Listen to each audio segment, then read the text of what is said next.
Imana ishima ko musubiye kubona.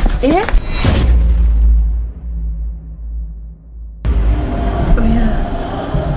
Mavyo bazi.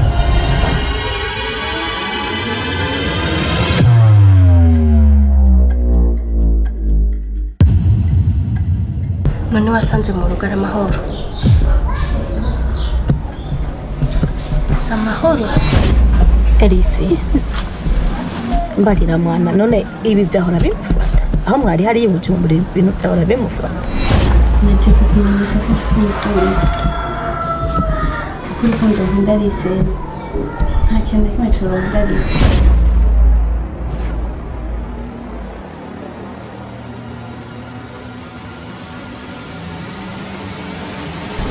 Urazi ko Elise nari musaza wanje w'amaraso. Nje nabitumye. Kuna mubwiye ko kiza fisinda. Sa?